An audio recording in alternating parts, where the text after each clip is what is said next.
রবিউল ভাই, আমাদের রতীশ দা, ওনাদেরকে আসলে কৃতজ্ঞতা না দিলেই নয়, ওনাদেরকে ধন্যবাদ না দিলেই নয়, কারণ ওনাদের জন্যই আজকে আমরা এই 2 দিন ব্যাপী যে ফুটবল টুর্নামেন্ট এটা সফল করতে পেরেছি।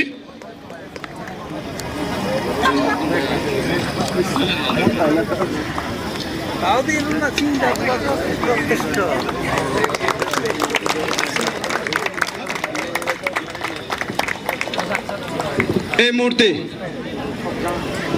ম্যান অফ দ্য ম্যাচ, দয়া করে man of the match, man of the match হয়েছেন সমৃদ্ধ নকরেক। তার জন্য জোরে করে তালি।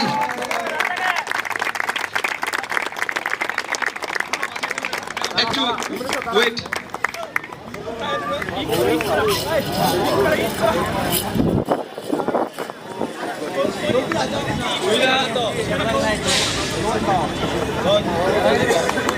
পুরস্কারটি তুলে দেবেন শ্রদ্ধেয় দাদা সঞ্জীব জং।